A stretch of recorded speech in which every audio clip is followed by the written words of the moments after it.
Jean-Philippe Dion, merci d'avoir accepté l'invitation. Ça fait grand plaisir. Je vais commencer très simplement. Pourquoi un livre, La vraie nature? C'est vraiment un projet créatif, une idée, une bulle dans ma tête un matin où je me suis dit, j'aimerais ça comme travailler sur un projet de livre qui représente vraiment bien la vraie nature. Mais ma hantise, en fait, c'était de faire un livre qui était juste une retranscription, finalement, des entrevues que m'avaient accordées les personnalités. Tu sais, je voulais pas faire ça. Donc, je voulais vraiment comme que ce soit un projet à part entière, comme l'émission de télé est un projet, comme le disque qu'on a fait avec Pilou était un projet aussi. Donc, j'ai travaillé avec 2 auteurs. On a écrit ce livre-là à 6 mains, avec un éditeur, une graphiste exceptionnelle, puis on a monté ce projet-là. Finalement, tu as remarqué aussi en cours de route que tu avais pas mal plus de stock à partager que ce qui a été diffusé. Ben oui, parce que, tu sais, on a 40 heures, en fait, non, on a 12 heures de matériel pour une émission pour en garder 40 minutes. Donc, il y en a du stock qu'on n'utilise pas. Fait que, tu sais, vraiment, les auteurs, ils ont fouillé dans les rushs de tournage, ils ont regardé à peu près tout ce qu'on avait, sont allés relire la pré-entrevue, le dossier de recherche qu'on avait sur chacun des invités. Fait que, tu sais, ils se sont vraiment inspirés. Puis, tu sais, c'est pas nécessairement des textes qu'ils ont écrits pour ajouter d'autres confidences, mais c'est vraiment un regard nouveau sur qui est cet invité-là. Puis ultimement, qu'est-ce qu'il nous a raconté dans son passage dans cette fin de semaine-là? C'est comme un genre de résumé finalement de tout ça. En général, qu'est-ce que les gens te disent après avoir vécu cette expérience-là? Ils me disent... En fait, il y en a qui me disent « Merci de m'avoir convaincu ». Parce qu'il y en a au départ qui sont pas nécessairement à l'aise de venir à la vraie nature, qui ont peur de ce que ça va donner, qui sont insécures à l'idée de se retrouver avec des gens qu'ils connaissent pas. Puis tu sais, il y en a beaucoup qui refusent, hein, parce que c'est un peu épeurant pour eux autres. Puis il y en a beaucoup que je tente de convaincre aussi, puis que je lâche pas, puis que je rappelle, puis que j'essaie de convaincre, que je parle à l'attaché de presse, à l'agent, tu sais, pour essayer de les convaincre. Puis ça arrive souvent, tu sais, je pense à la première saison, un rock voisine, tu sais, qu'il voulait pas venir, puis il comprenait pas trop c'était quoi cette affaire-là, puis tout ça. Puis à la fin, il me disait, hey, pour vrai, là, merci. C'est parmi les 2 plus beaux jours que j'ai eu dans mon année, tu sais, où j'ai pu me relaxer, me reposer, tu sais, c'était tranquille, j'ai rencontré du monde, tu sais, puis il y en a plein d'artistes comme ça. Puis tu sais, on a des ambassadeurs maintenant, comme Patrice Robitaille, le comédien, qui dit à tout le monde, « Hey, pour vrai, là, tu sais, vous avez pas d'enfants, vous allez être pendant 24 heures dans un chalet, le matelas est confortable, la bouffe est bonne, il y a du bon vin. Hey, pourquoi tu dirais non, tu sais? » Fait que grâce à lui, par exemple, il y a une Ève Landry qui est venue cette année. Fait que c'est ça. Fait que, tu sais, j'ose croire qu'il n'y a pas grand monde qui a été déçu de son passage à la vraie nature. Si on te proposait de faire partie des invités de La vraie nature? C'est sûr que je dis oui. Sûr, sûr, sûr. Après ça, comme tout le monde, je peux avoir mes limites, moi aussi. C'est sûr qu'il y a des sujets peut-être qui sont plus sensibles ou que j'ai moins envie de raconter ou que je vais mettre certaines limites, tu sais, mais ça, c'est normal. Puis moi, j'écoute ça aussi de mes invités, là, tu sais. Je veux qu'ils nous mettent des balises, des limites, puis que je sois certain qu'ils soient à l'aise pendant l'entrevue. Donc, c'est sûr que je ferai la même chose. Parce qu'on connaît Jean-Philippe Dion, le gars qui fait les interviews, celui qui a une écoute exceptionnelle, puis il parle fait même de l'empathie lorsque tu fais tes interviews. On connaît pas beaucoup, tu sais, l'ami ou le chum.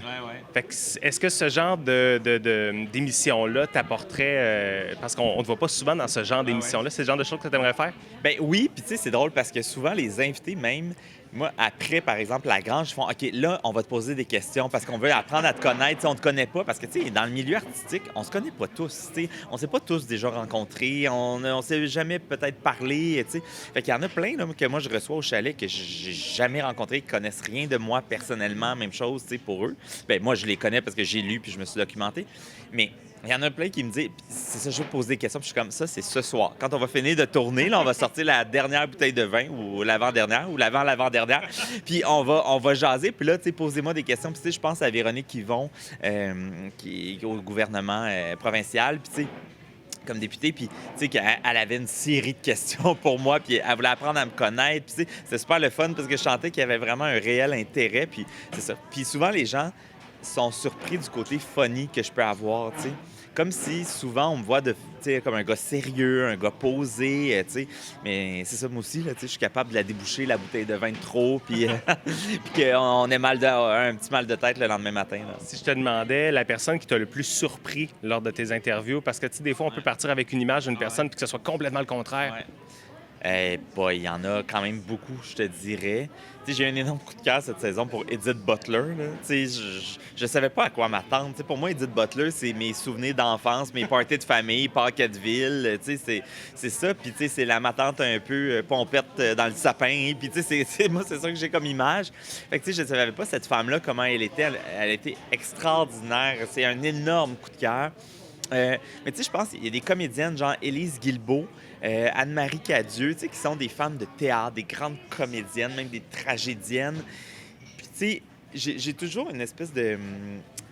un stress à l'idée d'interviewer ces femmes-là parce que je sais que c'est difficile pour elles de se dévoiler parce que, tu sais, ils veulent pas comme défaire l'espèce de mur entre la comédienne puis la personnalité qu'elles sont puis leur vie privée puis tout ça. Fait que c'est compliqué pour moi. Mais souvent, ça a été des rencontres exceptionnelles puis ça a été le cas avec ces deux-là. Élise Guilbeault, j'ai ri à me faire rire. Même chose, c'est vrai, Maude Guérin que j'ai eu cette saison. On a eu une partie de pêche où il y avait rien qui allait. Là. J'ai pogné mon hameçon dans une branche d'un arbre. On a pogné une roche. Gilles Duceppe était au bord du désespoir parce qu'on n'était pas capable de pêcher une maudite truite. Bruno Pelletier a emmêlé sa corde dans la mienne. Ça marchait pas, tu sais. Mais elle, Maude Guérin, c'était comme un sketch comique. Là. C'était Tigus et Tumousse dans Barque. C'était vraiment très drôle. Fait que, tu sais, c'est ça, finalement, ces comédiennes-là, j'apprends à les connaître. Ouais. J'imagine aussi le fait qu'ils ne soient pas tout seuls à vivre l'expérience, ça doit les apporter à avoir un peu de réconfort puis de la facilité à s'ouvrir un peu plus. Ben oui, mais en même temps, moi, j'avais jamais pensé qu'en venant à la vraie nature, il y avait quelque chose de confrontant pour eux autres à l'idée de se dévoiler directement devant d'autres personnes qu'ils ne connaissent pas. Tu sais, c'est Marc Dupré qui m'a dit ça à un moment donné. Il m'a dit, tu sais, je suis pas encore prêt à y aller parce que c'est gênant pour moi. Alors que, tu sais, moi, j'ai fait des entrevues avec lui, j'ai fait des spéciaux télé où, tu sais, il se dévoilait, mais on était tout seul avec une caméra. Tandis que là, mais je comprends que de se dévoiler devant des gens que tu connais pas, c'est intimidant quand même, là, parce que t'es là à 3 pouces du visage, ils t'écoutent, ils vont peut-être même te reposer des questions pour aller plus loin, tu sais. Fait que je comprends que ça peut être intimidant. Et toi, les gens que tu rencontres à la vraie nature, que tu as déjà rencontrés, par exemple, dans Accès limité, tu peux voir une autre facette de ces gens-là aussi. C'est sûr. Parce que, tu sais, Accès limité, oui, on passait beaucoup de temps avec eux, mais le soir, quand on arrêtait la caméra, on s'en allait chacun chez nous, chacun dans notre hôtel, puis ça finissait là. Là, la vraie nature, moi, je me brosse les dents avec Ginette Renault, là. Je vais dans la même salle de bain que Michel Rivard, là, tu sais. Fait qu'il y a quelque chose une grande proximité quand même, puis qui est intimidante au départ, là. Tu sais, moi, chaque jour qu'on recommence, je me dis, OK, là, aujourd'hui, je vais partager ma douche avec Élise Guilbeault. Puis, tu sais, je me souviens, Élise Guilbeault, notre douche était un peu compliquée à la vraie nature, puis elle a oublié comme de fermer le jet du milieu. Fait que quand moi, le matin, je suis arrivé un peu poqué de la veille pour ouvrir la douche, le jet m'est arrivé directement dans le visage. Puis là, le matin, quand je suis arrivé au petit déjeuner, j'ai dit, hey, qui a pas fermé la douche? Puis elle était comme, c'est pas moi, tu sais. Mais c'est ça, c'est drôle. Est-ce qu'en général, il y a un moment qui ressort lorsque tu reparles avec les personnes, puis est-ce que c'est le déjeuner du lendemain matin? Est-ce que c'est le moment où tout le monde arrive? Est-ce qu'il y a un moment qui ressort parmi les gens que tu rencontres? Bien, je pense que les invités aiment beaucoup la grange où on parle de l'enfance parce qu'il se passe quelque chose là. Tu sais, au départ, quand les invités arrivent puis que moi, je suis pas là, c'est que je me cache juste pour être sûr qu'eux autres apprennent à se connaître un petit peu, tu sais, avant que j'arrive. Là, ils apprennent à se connaître un peu, mais c'est quand même 3 individus qui s'analysent. Mais à partir du moment où ils arrivent dans la grange puis que là, tout le monde parle de l'enfance, là, ils font comme « Ah! OK, toi, c'est ça que tu as vécu, toi, c'est ça. » Puis là, après la grange, là, ils se mettent à se poser des questions, ils veulent en savoir plus, puis là, ça jase super facilement. Donc, vraiment, à partir de la grange, il se passe un moment. Fait que je pense que les invités, c'est peut-être un des segments qu'ils aiment le plus. Mais je vois aussi que pendant le souper, par exemple, là, ils se mettent à se poser des questions. T'sais, parce que là, il y a comme plus de gêne, puis ils sentent qu'ils sont une gang, puis qu'ils doivent aussi interagir ensemble s'ils veulent que la sauce se lève. T'sais. Je fais un petit détour. Star Academy va être de retour dans un peu plus d'1 an. Qu'est-ce que ça t'a fait lorsqu'on a annoncé cette nouvelle-là? Bien, j'étais très heureux parce que, tu sais, moi, Star Academy, c'est le début de ma carrière. J'ai appris mon métier. En fait, j'ai mis les pieds en télé avec Star Academy. Je suis arrivé comme le petit assistant qui faisait de la retranscription de soir, de milieu, de fin de semaine, de nuit, tu sais. J'étais comme, c'est ça, le gars qui arrivait sur l'équipe. J'ai rencontré Stéphane Laporte, je suis devenu son assistant au contenu. Après ça, j'ai grandi, j'ai travaillé avec Julie, je suis devenu producteur, je suis devenu animateur de la quotidienne, tu sais. J'ai vraiment l'impression comme être la personne qui a commencé chez Walmart en pliant les bas puis qui est devenu directeur du magasin, tu sais. C'est un peu ça, la perception. Fait que je suis très heureux parce que cette émission-là, pour moi, signifie beaucoup de choses. Est-ce que tu as envoyé ton CV pour l'animer? Je risque de le faire. Jean-Philippe, est-ce qu'on retrouve La Vraie Nature cet hiver? Oui. Le 9 février, donc en même temps que La Voix. En fait, on va revenir en ondes en même temps pour 13 dimanches jusqu'au Galartis. Ouais. S'il y en a un qu'on doit surveiller, un invité. Hey, c'est dur. La première émission, elle risque d'être pas pire. Ouais. Bon, ben je te remercie beaucoup. Merci. C'est super fin.